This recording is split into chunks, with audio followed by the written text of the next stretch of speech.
तो स्टार्ट करते हैं इस लेक्चर में fertilization. Fertilization fusion of sperm and ovum. जब स्पर्म और ओवम का फ्यूजन होता है तो इसे क्या बोलते हैं? फर्टिलाइजेशन। स्पर्म एंड ओवम के फ्यूजन को बोला जाता है फर्टिलाइजेशन। फर्टिलाइजेशन कहाँ होता है भाई? Fallopian tube.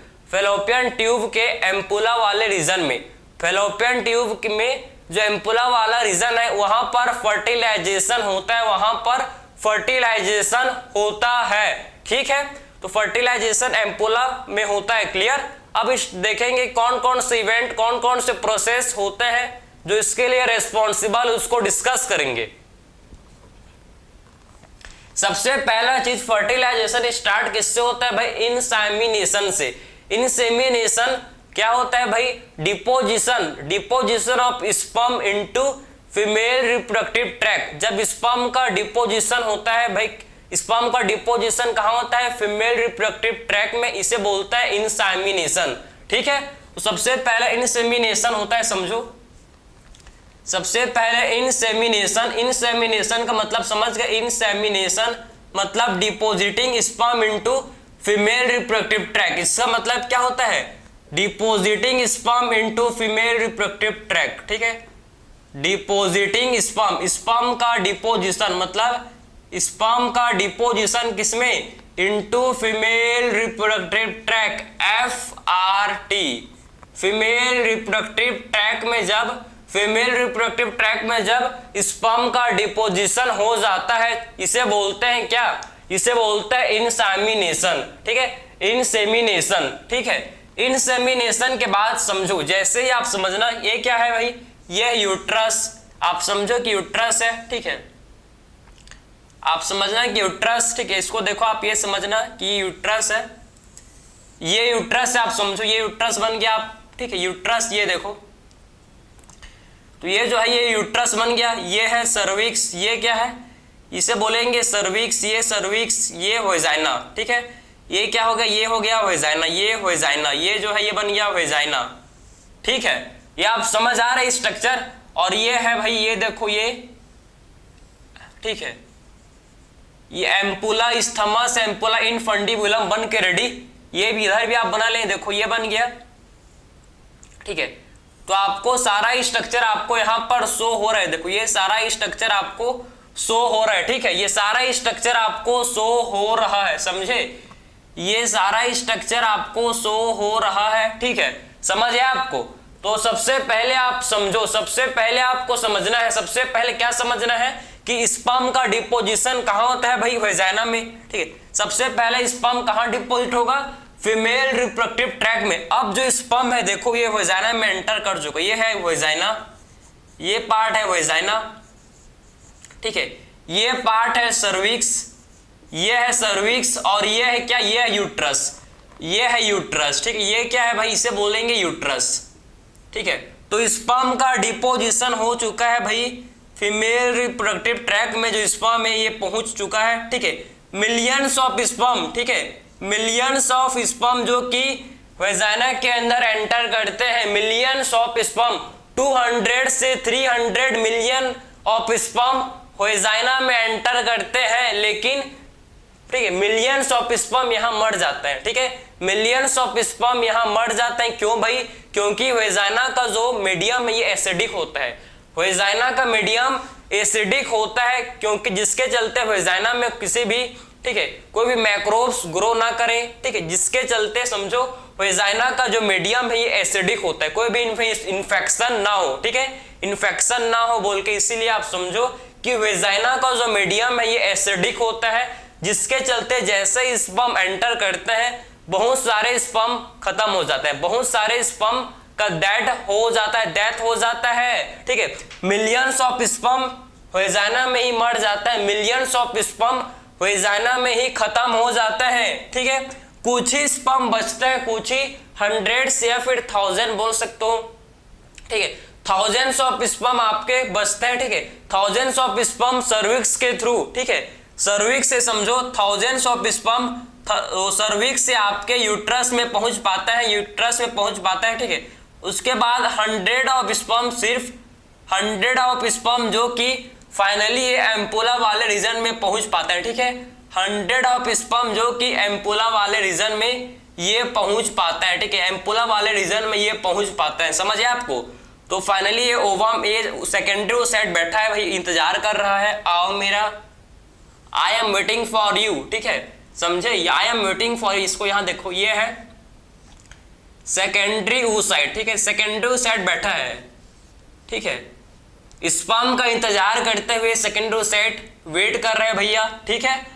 लेकिन कुछ 100 ऑफ स्पर्म में सिर्फ 100 भाई 1000 से भी 100 भाई यहां तक आते आते इनको कई क्या बोलते हैं भाई, कई स्टेजेस को, कई दीवारों को पार करना है, कई उनके सामने कई मुश्किलें आती हैं, समझे ना, इतना आसान नहीं है, समझे। और लास्ट एंड फाइनली सिर्फ एक ही स्पर्म, ओनली वन स्पर्म, जो बेस्ट, जो मिलियंस ऑफ स्पर्म में जो स्पर्म बेस्ट होगा वही स्पर्म क्या करेगा भाई, ओवम को फर्टिलाइज। तो आप भी एक पहले ही आप तो एक कंपटीशन जीत गए हो भाई, बहुत बड़ा कंपटीशन भाई, मिलियंस, ठीक है, मिलियंस स्पर्म थे लेकिन उनमें से एक ही स्पर्म फर्टिलाइज हुआ, फिर आप पैदा हो गए भैया, ठीक है। तो आप तो पहले ही जीत चुके हो, आपने बहुत बड़ा अचीवमेंट पहले ही कर लिया है, ठीक है, समझे, समझे आपको। तो मिलियंस ऑफ स्पर्म वेजाइना में एंटर करते हैं, कुछ थाउजेंड्स ऑफ स्पर्म सर्विक्स में पहुंच पाते हैं, ठीक है, हंड्रेड्स ऑफ स्पर्म आपके यूट्रस के थ्रू फाइनली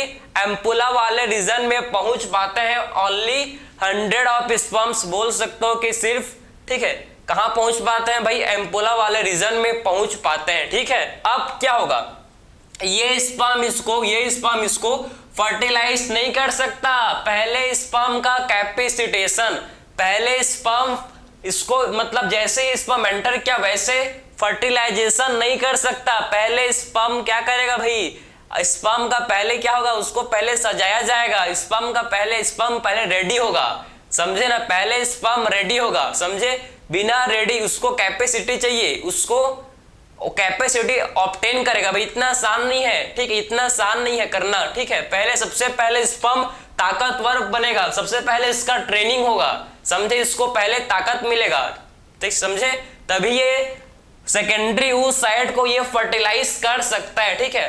तो इसको क्या चाहिए भाई, फर्टिलाइज करने का कैपेसिटी, इसको क्या चाहिए, इसको कैपेसिटी ऑब्टेन करेगा, फर्टिलाइज, समझे ना, कैसे फर्टिलाइजेशन करना है उसको, उसके कैपेसिटी को ऑब्टेन करेगा। तो इस प्रोसेस को बोलते हैं भाई कैपेसिटेशन, इस प्रोसेस को बोला जाता है कैपेसिटेशन, कैपेसिटेशन, समझे। तो कैपेसिटेशन आप समझो, कैपेसिटेशन, ठीक है। तो कैपेसिटेशन, ठीक है, कैपेसिटेशन आप समझना कि ये जो कैपेसिटेशन है आप समझो, कैपेसिटेशन, ठीक है, कैपेसिटेशन इसमें क्या होता है भाई, स्पर्म ऑब्टेन करता है भाई वो कैपेसिटी, इसमें क्या होता है, कैपेसिटेशन में आप समझो, कैपेसिटेशन में आपको समझना है कि स्पर्म ऑब्टेन, ठीक है, sperm obtain the capacity of fertilization, sperm obtain the, sperm क्या ऑब्टेन करता है भाई, कैपेसिटेशन में sperm obtain the capacity of fertilization, ठीक है, sperm obtain the capacity of fertilizing, समझे, इसमें sperm obtain the capacity, sperm इसमें वो कैपेसिटी को ऑब्टेन करता है जिससे ये फर्टिलाइज कर सके, जिससे ये ओवम को फर्टिलाइज कर सके, ठीक है। तो sperm obtain the capacity of fertilization, समझे, स्पर्म में कैपेसिटी को ऑब्टेन करे जिससे ये फर्टिलाइजेशन कर सके, क्लियर है। तो स्पर्म जो, समझे, तो स्पर्म क्या कर सके भाई, सबसे पहले स्पर्म ऑब्टेन करता है कैपेसिटी ऑफ फर्टिलाइजेशन, ठीक है, वो ताकत को लेता है जिससे ये फर्टिलाइजेशन कर सके, ठीक है। तो स्पर्म सबसे पहले ताकत लेगा जिससे ये फर्टिलाइजेशन कर सके, कैसे लेगा, ठीक है, बाई, कैसे लेगा भाई, देखो बाई, तो आखिर में ये ताकत इसको कैसे मिलेगा, ये ताकत कैसे लेगा, समझो, ठीक है, कैसे कैपेसिटेशन होता है, कैपेसिटेशन, तो इसको आपने लिख लिया होगा, इसको मैं रफ करूंगा, इसको आप लिख लो, ठीक है, फिर देखेंगे नेक्स्ट, क्लियर है, तो इसको आपने आई होप लिख लिया होगा, ठीक है। चलो, तो अब देखेंगे कि स्पर्म का कैपेसिटेशन, स्पर्म में क्या होगा इसको देखेंगे, ठीक है। तो इसको यहां लिखेंगे अच्छे से, तो कैप सबसे पहला हम लोग का प्रोसेस है जिसे बोलते हैं कैपेसिटेशन। ये देखो कैपेसिटेशन, ठीक है, पहला जो प्रोसेस इसे बोलते हैं कैपेसिटेशन। क्लियर, कैपेसिटेशन इसे बोला जाता है भैया कैपेसिटेशन। अब देखो इसमें क्या होगा, इसमें जो स्पर्म है, स्पर्म जो है ये स्पर्म है, ठीक है, स्पर्म जो कि इसमें जो कि आपका समझो ग्लाइकोप्रोटीन, ठीक है, इसमें क्या होता है, देखो इसमें क्या होता है समझना, इसमें क्या होता है स्पर्म में क्या होता है भाई, इसमें जो ग्लाइकोप्रोटीन है, इसमें जो, ठीक है, इसके जो हेड में भाई स्पर्म है, स्पर्म के प्लाज्मा मेम्ब्रेन, स्पर्म का जो हेड पार्ट है, स्पर्म का जो हेड पार्ट है, हेड पार्ट के प्लाज्मा मेम्ब्रेन के, ये स्पर्म का हेड है, हेड पार्ट के प्लाज्मा मेम्ब्रेन में इसके क्या है, इनके प्लाज्मा मेम्ब्रेन में ग्लाइकोप्रोटीन है, ठीक है, ग्लाइकोप्रोटीन है, ठीक है, ग्लाइकोप्रोटीन है, लिपिड है और अदर जो प्रोटीन, अनदर प्रोटीन जो है ये रिमूव होते हैं, समझे, ये रिमूव हो जाता है, ठीक है, glycoprotein, lipid and other protein क्या हो जाते हैं भाई, ये रिमूव हो जाते हैं, ये जो है, ये जो कि क्या हो जाता है, ये जो कि रिमूव हो जाते हैं, समझे, ये रिमूव हो जाते हैं। क्लियर है, तो glycoprotein, lipid and other protein, glycoprotein, lipid and other protein जो कि रिमूव हो जाते हैं, जो कि रिमूव हो जाते हैं, समझे ना, glycoprotein, lipid and other protein जो कि रिमूव हो जाते हैं, ये कैपेसिटेशन प्रोसेस में कहां से होते हैं रिमूव भाई, कहां से होते हैं रिमूव, प्लाज्मा मेम्ब्रेन, स्पर्म का जो, स्पर्म के हेड का जो प्लाज्मा मेम्ब्रेन है, स्पर्म के हेड का जो प्लाज्मा मेम्ब्रेन है, स्पर्म के हेड का जो प्लाज्मा मेम्ब्रेन है, उससे glycoprotein, lipid and other protein remove हो जाते हैं, ठीक है, और क्या हो जाता है भाई, और इसमें आप समझो, इसमें आपको, इसमें क्या होता है, जब ये रिमूव होंगे, समझो, जब ये रिमूव होंगे तो ये जो स्पर्म है, देखो ये स्पर्म रिमूव हो गए, ये स्पर्म इसके हेड से रिमूव हो गए। अब इसमें क्या होता है, अब इसमें होता है इनफ्लक्स, ठीक है, इसमें अब क्या होता है, इनफ्लक्स ऑफ कैल्शियम आयन, इसमें क्या होता है भैया, अब इनफ्लक्स ऑफ कैल्शियम आयन, ठीक, इसमें कैल्शियम आयन का इनफ्लक्स होता है। कैल्शियम आयन क्या करते हैं भैया, ये increase the motility of sperm, ये क्या करते हैं, ये स्पर्म के मोटिलिटी को इंक्रीज करते हैं, इंक्रीज मोटिलिटी ऑफ स्पर्म, समझे, तो ये स्पर्म के मोटिलिटी को इंक्रीज करते हैं, ये स्पर्म के मोटिलिटी को इंक्रीज करते हैं। जब स्पर्म में आप समझो, जब कैल्शियम आयन का इन्फ्लक्स हो जाता है, जब स्पर्म में कैल्शियम आयन, जब स्पर्म में क्या होता है भाई, जब स्पर्म में आप समझो कैल्शियम आयन, जब स्पर्म में कैल्शियम आयन का डिपोजिशन हो जाता है तो इससे स्पर्म का मोटिलिटी इंक्रीज, भाई स्पर्म का मोटिलिटी बढ़ जाता है। अब स्पर्म जो है तेजी के साथ क्या करेगा, फर्टिलाइजेशन करेगा, तो इसी प्रोसेस को बोला जाता है कैपेसिटेशन, जिसमें स्पर्म वो कैपेसिटी को ऑब्टेन करता है, जिससे ये फर्टिलाइजेशन कर सके, ठीक है, glycoprotein, lipid and other protein को रिमूव करता है, स्पर्म के जो हेड के प्लाज्मा मेम्ब्रेन है उससे सारे चीज रिमूव हो जाते हैं, ठीक है, और इसमें कैल्शियम आयन का इन्फ्लक्स हो जाता है, जिससे स्पर्म का जो मोटिलिटी था ये बढ़ जाता है, जिससे स्पर्म का मोटिलिटी इंक्रीज हो जाता है, ठीक है। इसके बाद देखो नेक्स्ट कैपेसिटेशन हो गया भाई, अब स्पर्म फर्टिलाइज कर सकता है ओवम को, अब स्पर्म फर्टिलाइज कर सकता है भैया, अब स्पर्म फर्टिलाइज कर सकता है। अब क्या होगा, अब ये देखो, ये जो है ये आप समझना ध्यान से।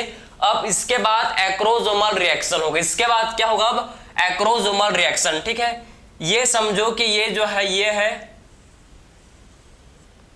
अब एक्रोसोमल रिएक्शन होगा, ये सेकेंडरी ओसाइट, ठीक है, सेकेंडरी ओसाइट, इसके बाहर क्या है भाई, जोना पेल्यूसिडम,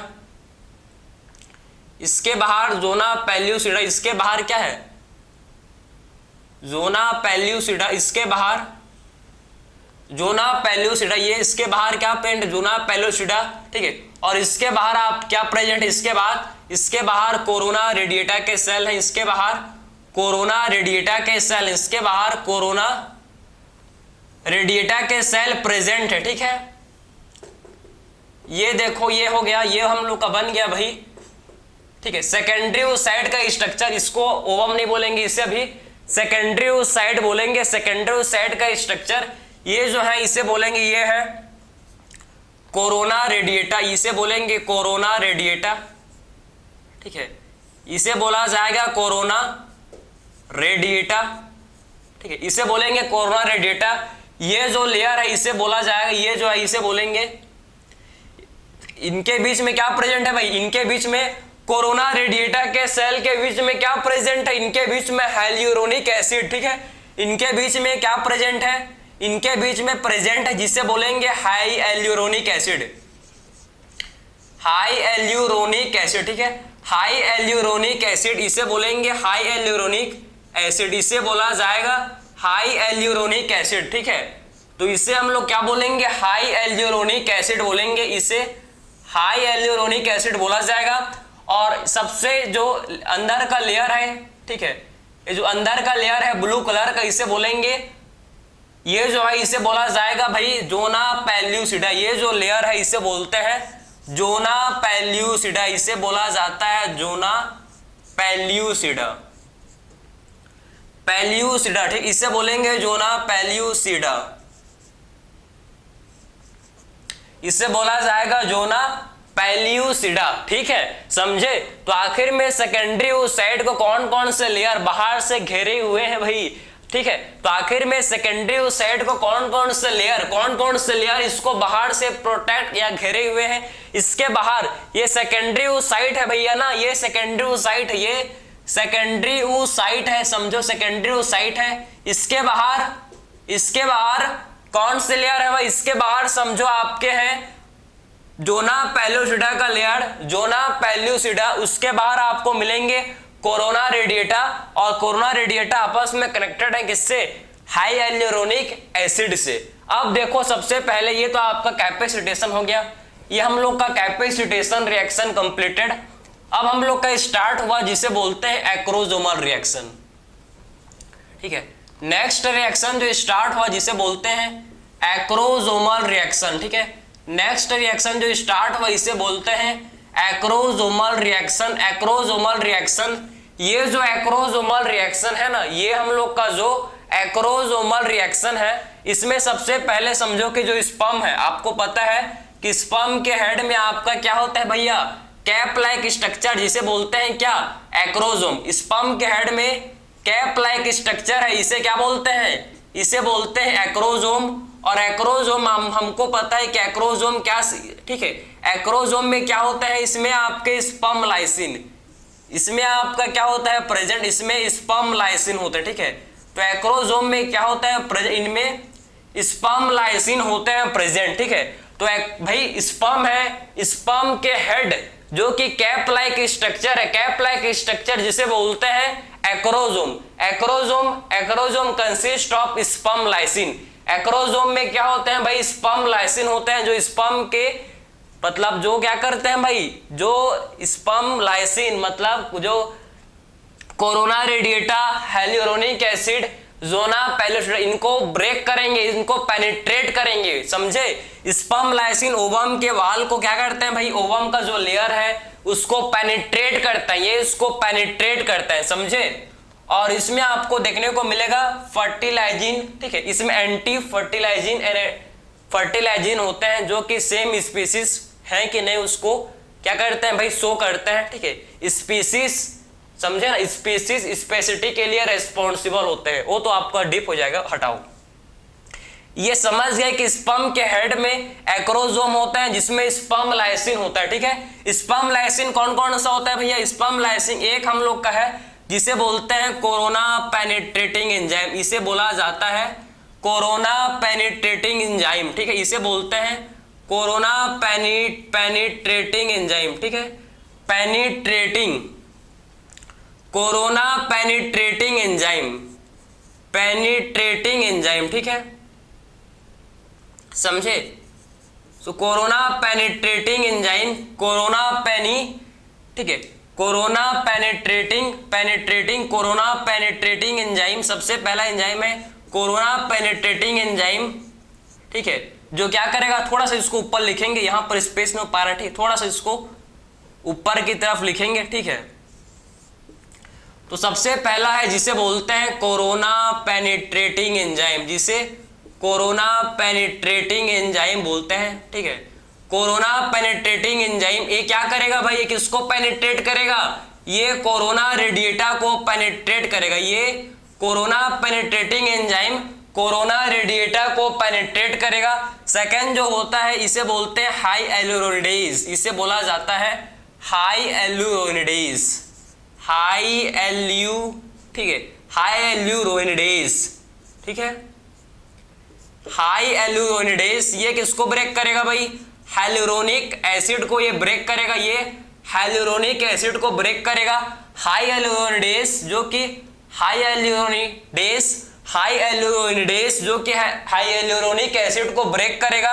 एंड थर्ड जो लेयर है जिसे बोलते हैं zona pellucida, third layer zona pellucida, इसको पेनिट्रेट करने के लिए कौन सा हार्मोन रेस्पॉन्सिबल है, कौन सा, जोनालाइसिन, इसको पेनिट्रेट कौन करेगा भाई, जोनालाइसिन, ठीक है। जोनालाइसिन किसको पेनिट्रेट करेगा, जोनालाइसिन जो कि जोना पेल्यूसिडा को पेनिट्रेट करेगा, जोनालाइसिन जो कि जोना पेल्यूसिडा को पेनिट्रेट करेगा, समझे ना।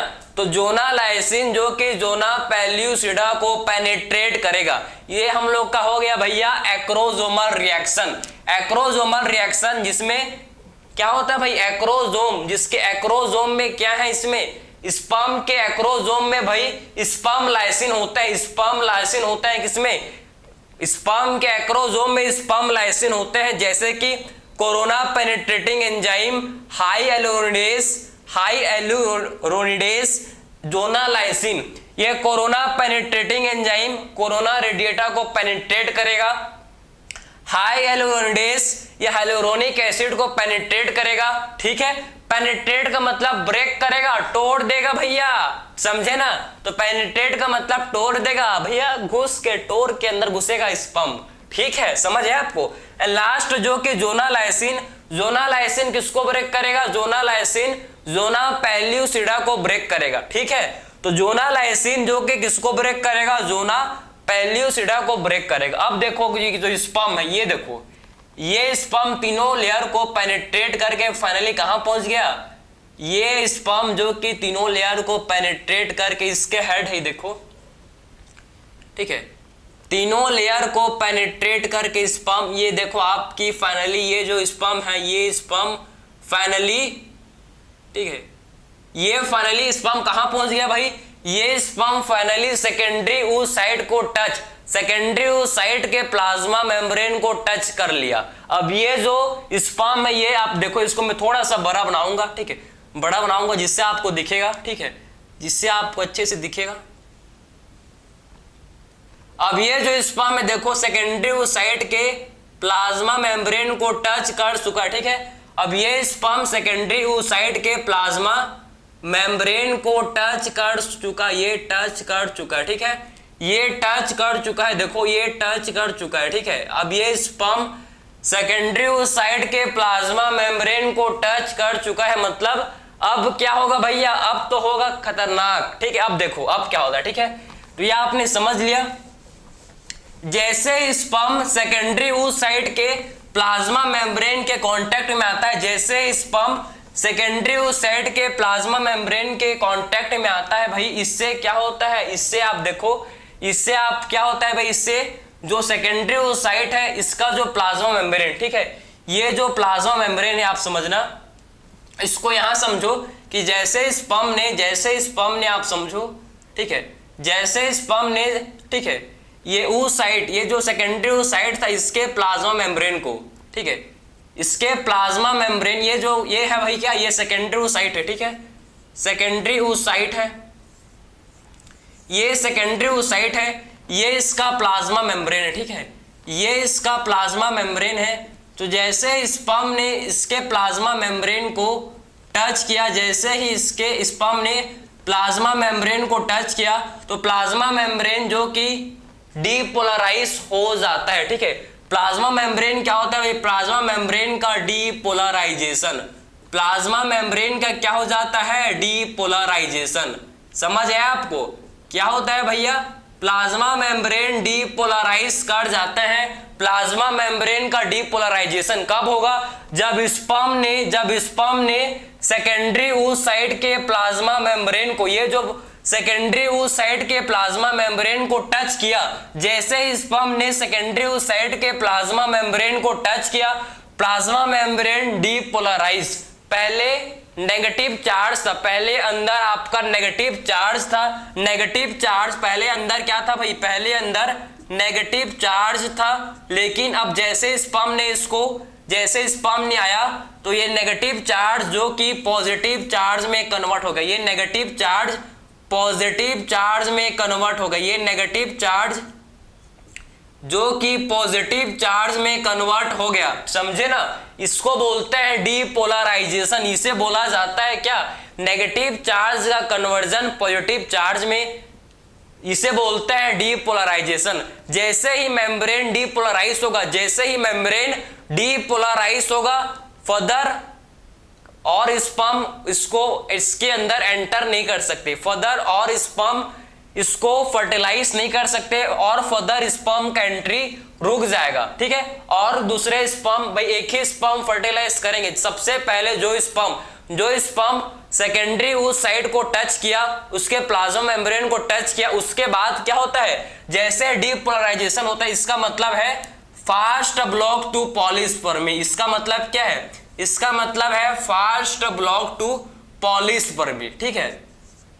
इसका मतलब है फास्ट ब्लॉक हो गया किसके भाई, पॉलीस्पर्मी। पॉलीस्पर्मी का मतलब एक मोर देन वन स्पर्म, जब more than one sperm fertilize करेंगे भाई इसको, जब मोर देन वन स्पर्म इसको फर्टिलाइज करेंगे तो इसे बोलते हैं पॉलीस्पर्मी, ठीक है। तो जब more than one sperm fertilize करते हैं तो इसे बोलते हैं पॉलीस्पर्मी। तो जैसे ही डीपोलराइजेशन होता है मेम्ब्रेन का, तो फास्ट ब्लॉक हो जाता है भाई किसमें, पॉलीस्पर्मी, ठीक है। जैसे ही मेम्ब्रेन का डीपोलराइजेशन, जैसे ही मेम्ब्रेन डीपोलराइज होते हैं तो फास्ट ब्लॉक हो जाता है भाई किसका, ये फास्ट ब्लॉक है किसका भाई, पॉलीस्पर्मी। इसे बोलते हैं फास्ट ब्लॉक टू पॉलीस्पर्मी, ठीक है। जैसे ही पॉलीस्पर्मी फास्ट ब्लॉक होता है पॉलीस्पर्मी में, ये सिग्नल भेजते हैं किसको भाई, ये सिग्नल समझो, ये सिग्नल भेजते हैं किसको, ये सिग्नल भेजेंगे किसको समझो, ये सिग्नल भेजते हैं भैया एंडोमेट्रियम ER को, एंडोप्लाज्मिक रेटिकुलम को सिग्नल भेजेंगे। ये जो एंडोप्लाज्मिक रेटिकुलम है ये क्या रिलीज करेगा, फिर एंडोप्लाज्मिक रेटिकुलम ER ये रिलीज करता है कैल्शियम आयन। ये क्या रिलीज करता है भाई, ये रिलीज करता है कैल्शियम आयन। ये रिलीज करता है क्या, ये रिलीज करता है कैल्शियम आयन, ठीक है। और ये कैल्शियम आयन समझो, हमको पता है कि ये कैल्शियम आयन क्या करेंगे, समझना। ये कैल्शियम आयन आप समझो, ये कैल्शियम आयन क्या करेंगे, ये समझना आप कि ये कैल्शियम आयन क्या करेंगे, इसको आप समझना, ठीक है। ये कैल्शियम आयन क्या करेंगे इसको आप ध्यान से समझना। ये आप सेकेंडरी oocyte है, ठीक है। इसके बाहर क्या है भैया, इसके बाहर आपका जोना पेलोसिडा, ठीक है। और ये जो स्पेस है क्या बोलेंगे भाई, ये स्पेस को बोला जाएगा क्या, ये जो स्पेस है इसे बोलते हैं पेरीविटलाइन स्पेस। ये जो स्पेस आपको दिख रहा है ना, इसे बोला जाता है क्या, पेरीविटलाइन स्पेस। ये स्पेस को पेरीविटलाइन स्पेस बोलते हैं, ठीक है। और हमको पता है कि कॉर्टिकल सेकेंडरी oocyte में क्या होते हैं भाई, इसमें कॉर्टिकल ग्रेन्यूल्स, इसमें क्या होते हैं प्रेजेंट, इसमें कॉर्टिकल ग्रेन्यूल्स होते हैं, ठीक है। इसमें कॉर्टिकल ग्रेन्यूल्स, इसका कोई काम नहीं है, इसको रफ करते हैं, ठीक है। तो इसको थोड़ा सा मैं इधर लिखूंगा, ठीक है। जैसे ही मेम्ब्रेन डीपोलराइज हुआ, एक fast block to polyspermy, fast block to polyspermy, ठीक है। फास्ट ब्लॉक टू पॉलीस्पर्मी, ठीक है। फास्ट ब्लॉक हो गया किसमें, पॉलीस्पर्मी में, ठीक है। ये सिग्नल भेजे, उसके बाद ये सिग्नल आया, तो समझ आया आपको। जब फास्ट ब्लॉक हुआ पॉलीस्पर्मी में तो ये सिग्नल आया किसको, एंडोप्लाज्मिक रेटिकुलम को। अब ये एंडोप्लाज्मिक रेटिकुलम क्या रिलीज करेंगे भाई, एंडोप्लाज्मिक रेटिकुलम रिलीज करेंगे कैल्शियम आयन। ये कैल्शियम आयन क्या करेगा, ये कैल्शियम आयन, ये कॉर्टिकल ग्रेन्यूल्स, ये जो है भाई ये है, इन्हें बोलते हैं कॉर्टिकल ग्रेन्यूल्स, इन्हें बोला जाता है कॉर्टिकल ग्रेन्यूल्स। ये कॉर्टिकल ग्रेन्यूल्स के साथ बाइंड करके क्या करेंगे, ये कॉर्टिकल ग्रेन्यूल्स के साथ बाइंड करके ये इसका एक्सोसाइटोसिस, समझे। तो ये कैल्शियम आयन ये कॉर्टिकल ग्रेन्यूल्स के साथ बाइंड करके इसका एक्सोसाइटोसिस, ठीक है। तो कैल्शियम आयन क्या करेंगे भाई, ये कॉर्टिकल ग्रेन्यूल्स के साथ बाइंड हो जाएंगे, ये कैल्शियम आयन ये कॉर्टिकल ग्रेन्यूल्स के साथ बाइंड हो जाएंगे और इसका फिर क्या करेंगे, इसका करेंगे फिर एक्सोसाइटोसिस, इसका क्या करेंगे फिर, इसका करेंगे एक्सोसाइटोसिस। फिर क्या हो जाएगा, फिर देखो जैसे कैल्शियम आयन कॉर्टिकल ग्रेन्यूल्स के साथ बाइंड हुआ तो इसका फिर क्या हो जाएगा, इसका हो जाएगा एक्सोसाइटोसिस, इसका फिर हो जाएगा एक्सोसाइटोसिस, ठीक है। फिर कॉर्टिकल ग्रेन्यूल्स का क्या हो जाएगा भाई, एक्सोसाइटोसिस। ये देखो एक्सोसाइटोसिस, ये देखो आप ये समझना किसका क्या हो जाएगा, इसका एक्सोसाइटोसिस, ठीक है। तो कॉर्टिकल ग्रेन्यूल्स का क्या हो जाएगा, फाइनली इसका एक्सोसाइटोसिस हो जाएगा, ठीक है, एक्सोसाइटोसिस हो जाएगा, ठीक, समझ आया आपको। ये देखो ये इसका क्या हो गया भैया, ये इसका एक्सोसाइटोसिस, ये इसका क्या हो गया, कॉर्टिकल ग्रेन्यूल्स का एक्सोसाइटोसिस, समझ आया आपको। कॉर्टिकल ग्रेन्यूल्स का क्या हो गया, आप समझो ये एक्सोसाइटोसिस, समझ आया। ये देखो इसका एक्सोसाइटोसिस और ये कॉर्टिकल ग्रेन्यूल्स जो कि बाहर ये लेयर आपका बन जाएगा एक बाहर, ये जो पेरीविटलाइन स्पेस है, ठीक है, ये बाहर देखो जो पेरीविटलाइन स्पेस है इसमें आपका ये कॉर्टिकल ग्रेन्यूल्स एक लेयर फॉर्म कर जाएगा, ठीक है। ये पेरीविटलाइन स्पेस में ये आप देख सकते हो कि जो कॉर्टिकल ग्रेन्यूल्स हैं ये आपका फिल हो गया, ठीक है। ये कॉर्टिकल ग्रेन्यूल्स कहाँ फिल हो गया भाई, ये जब इसका कॉर्टिकल ग्रेन्यूल्स का जब एक्सोसाइटोसिस होता है तो ये कॉर्टिकल ग्रेन्यूल्स आप देखो ये कॉर्टिकल ग्रेन्यूल्स फिल हो जाता है किसमें, पेरीविटलाइन स्पेस में। ये जो स्पेस है ना इसे बोलते हैं पेरीविटलाइन स्पेस, ये स्पेस को बोला जाता है पेरीविटलाइन स्पेस, पेरीविटलाइन स्पेस, ठीक है। तो जो पेरीविटलाइन स्पेस है मैं इसको ऊपर लिख रहा हूं, समझो, ठीक है। जो पेरीविटलाइन स्पेस होता है, पेरीविटलाइन स्पेस आप समझना, पेरीविटलाइन स्पेस जो कि फिल्ड हो जाता है किससे भाई, फिल्ड विथ कॉर्टिकल ग्रेन्यूल्स, ठीक है। ये फिल्ड हो जाता है किससे, ये फिल्ड हो जाता है किससे, ये फिल्ड हो जाता है भैया कॉर्टिकल ग्रेन्यूल से, ठीक है। पेरीविटलाइन स्पेस ये फिल्ड हो जाता है किससे, कॉर्टिकल ग्रेन्यूल से ये फिल्ड हो जाता है, समझे।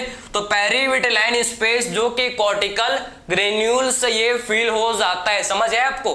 तो पेरीविटलाइन स्पेस ये कॉर्टिकल ग्रेन्यूल से आप समझो फिल हो जाता है। जैसे ही कॉर्टिकल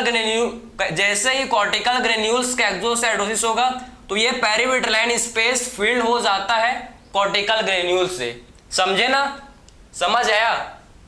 पूरा मैकेनिज्म है, पहले सबसे पहले स्पर्म का क्या होगा भाई, सबसे पहले स्पर्म का कैपेसिटेशन, स्पर्म ऑब्टेन करेगा कैपेसिटी को जिससे वो फर्टिलाइज कर सके ओवम को, ठीक है। सबसे पहला कैपेसिटेशन, ठीक है। सेकंड हम लोग ने बात किया एक्रोसोमल रिएक्शन, जिसमें स्पर्म ने सारे लेयर को जो कि आपका था क्या, कौन कौन से लेयर थे भाई, कोरोना रेडिएटा, हाइएलुरोनिक एसिड एंड जो हम लोग का जोना पेलुसिडा, सब वाल को चिरते हुए स्पर्म ने सेकेंडरी oocyte को टच किया। जैसे ही स्पर्म ने सेकेंडरी oocyte को टच किया, जैसे ही स्पर्म ने, ठीक है, स्पर्म ने फ्यूज किया किसके साथ भाई, स्पर्म कांटेक्ट में आया किस पे, जब स्पर्म कम्स कांटेक्ट विथ, जैसे स्पर्म कम्स कांटेक्ट विथ, ठीक है, जैसे स्पर्म कम्स कांटेक्ट विथ, जैसे ही स्पर्म कम्स कांटेक्ट विथ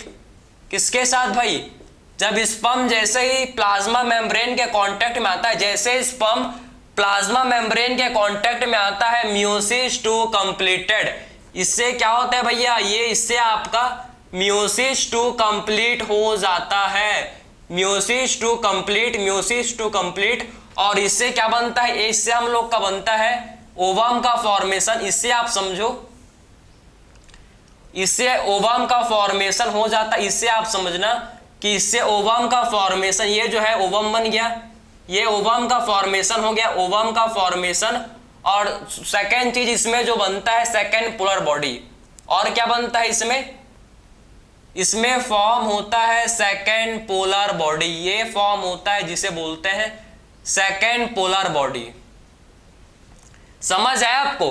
तो जैसे ही स्पर्म सेकेंडरी oocyte के प्लाज्मा मेम्ब्रेन के कांटेक्ट में आता है, जैसे स्पर्म प्लाज्मा मेम्ब्रेन, किसका प्लाज्मा मेम्ब्रेन, सेकेंडरी oocyte के प्लाज्मा मेम्ब्रेन के कांटेक्ट में आता है, इसमें जो मियोसिस 2 था, कौन सा भाई, मियोसिस 2 अरेस्ट जो था, मेटाफेज। भाई मेटाफेज में क्या था, मेटाफेज में आप समझो ये अरेस्ट था, ठीक है, मेटाफेज में ये अरेस्ट था, जो मेटाफेज में अरेस्ट था ये कंप्लीट हो जाता है मियोसिस 2 कंप्लीट हो जाता है और हम लोग का फाइनली ओवम क्या बन जाता है, रिलीज हो जाता है। फाइनली ओवम और सेकेंड पोलर बॉडी रिलीज हो जाता है। समझे? कब होगा, जब स्पर्म प्लाज्मा मेम्ब्रेन के कांटेक्ट में आएगा, स्पर्म प्लाज्मा मेम्ब्रेन के कांटेक्ट में आएगा, मियोसिस 2 कंप्लीटेड, ओवम का formation and second polar body. ठीक है, और ये आप रिएक्शन समझे, मेम्ब्रेन जैसे ही स्पर्म कांटेक्ट में आया, मेम्ब्रेन हो गए डीपोलराइज,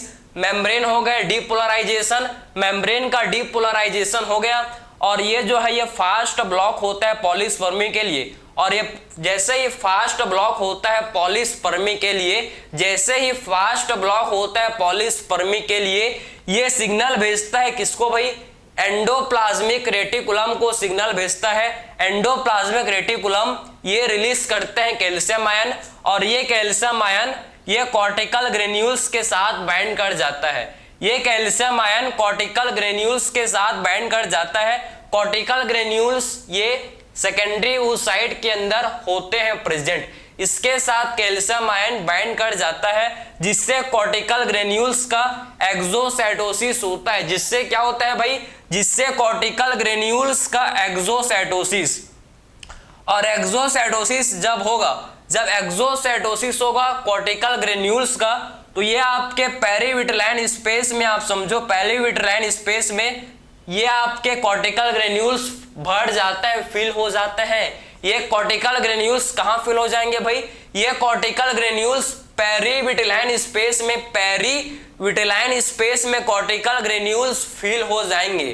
ठीक है, जिससे आपका इसे बोला जाता है स्लो ब्लॉक टू पॉलीस्पर्मी। इसे क्या बोलते हैं भाई, इसे बोलते हैं स्लो ब्लॉक। ठीक है, ये था फास्ट ब्लॉक, ये हम लोग का होता है स्लो ब्लॉक, किसके लिए, पॉलीस्पर्मी के लिए। ठीक है, पहला होता है फास्ट ब्लॉक टू पॉलीस्पर्मी, दूसरी बार क्या होता है, स्लो ब्लॉक टू पॉलीस्पर्मी। ठीक है, सेकंड टाइम क्या होता है भाई, स्लो ब्लॉक होता है किसके लिए, पॉलीस्पर्मी के लिए सेकंड टाइम स्लो ब्लॉक होता है। तो पूरा मैकेनिज्म है जिससे आपको समझ आया होगा। ठीक है, थोड़ा बहुत तो आपको समझ आया होगा। ठीक है, समझ आया आपको, थोड़ा बहुत तो आपको समझ आया होगा। ठीक है, आई होप आपने सारा चीज समझा। जब कॉर्टिकल ग्रेन्यूल्स फील हो जाते हैं कहां, पेरीविटलाइन स्पेस में, तो ये इसे बोलते हैं क्या, इसे बोला जाता है स्लो ब्लॉक। ठीक, इसे बोलते हैं स्लो ब्लॉक। ठीक है, स्लो ब्लॉक टू पॉलीस्पर्मी, इसे बोलते हैं क्या, स्लो ब्लॉक टू पॉलीस्पर्मी। ठीक है, इसे हम लोग स्लो ब्लॉक बोलते हैं किसके लिए भाई, ये पॉलीस्पर्मी के लिए स्लो ब्लॉक की तरह काम करता है, जो कि परमानेंट ब्लॉक। स्लो ब्लॉक मतलब धीरे से काम किया लेकिन परमानेंट। ठीक है, धीरे से काम किया या फिर परमानेंट। ठीक है, ये आप समझे। सबसे पहले इंसेमिनेशन हुआ, इंसेमिनेशन से स्पर्म एंटर किया वेजाना के थ्रू, स्पर्म आया सर्विक्स में आया, सर्विक्स से यूट्रस, यूट्रस से फाइनली एम्पोला वाले रीजन में पहुंचा। ठीक है, 100 ऑफ स्पर्म पहुंचते हैं, उसका स्पर्म का सबसे पहले कैपेसिटेशन, स्पर्म के जो हेड है उसके प्लाज्मा मेम्ब्रेन से ग्लाइकोप्रोटीन, कोलेस्ट्रॉल,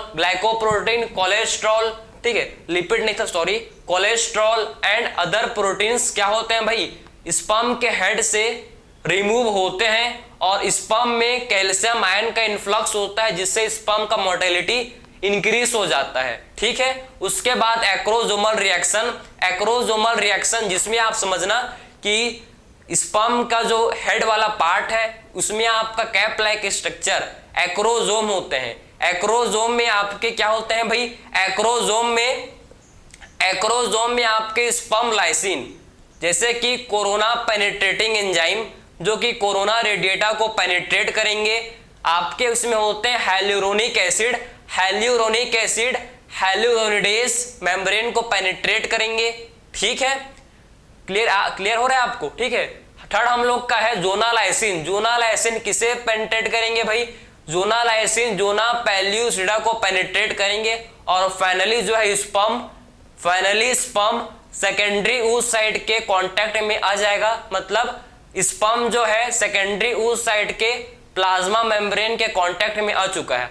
अब स्पर्म सेकेंडरी oocyte के प्लाज्मा मेम्ब्रेन के कांटेक्ट में आ गया। अब ये मेम्ब्रेन जो कि डीपोलराइजेशन, इस मेम्ब्रेन का क्या होता है भैया, ये मेम्ब्रेन डीपोलराइज कर जाता है। ये मेम्ब्रेन का डीपोलराइजेशन जैसे ही इसके स्पर्म कांटेक्ट में आया वैसे ही क्या हो गया, मियोसिस टू कंप्लीट, ओवम का फॉर्मेशन, सेकेंड पोलर बॉडी भी बन गया। ठीक है, और जैसे ये मेम्ब्रेन डीपोलराइज हुआ तो इसे बोलते हैं फास्ट ब्लॉक टू पॉलीस्पर्मी। जैसे ही मेम्ब्रेन डीपोलराइज हुआ इसे बोला जाता है, इसे क्या बोलते हैं भैया, इसे फास्ट ब्लॉक बोलते हैं पॉलीस्पर्मी के लिए। अब ये पॉलीस्पर्मी सिग्नल देगा, सिग्नल भेजेगा किसे, ईआर को। ईआर रिलीज करेगा कैल्शियम आयन, ये कैल्शियम आयन कॉर्टिकल ग्रेन्यूल्स के साथ बाइंड करेंगे। कॉर्टिकल ग्रेन्यूल्स सेकेंडरी oocyte के अंदर होते हैं। अब ये कॉर्टिकल ग्रेन्यूल्स का फिर क्या होगा, इसके बाद कॉर्टिकल ग्रेन्यूल्स का एक्सोसाइटोसिस, कॉर्टिकल ग्रेन्यूल्स का एक्सोसाइटोसिस होगा। और ये आपके कॉर्टिकल ग्रेन्यूल्स कहाँ इकट्ठे हो जाएंगे, ये कॉर्टिकल ग्रेन्यूल्स पेरीविटलाइन स्पेस में भर जाएंगे। ठीक है, तो ये आपका था जिसे बोलते हैं फर्टिलाइजेशन।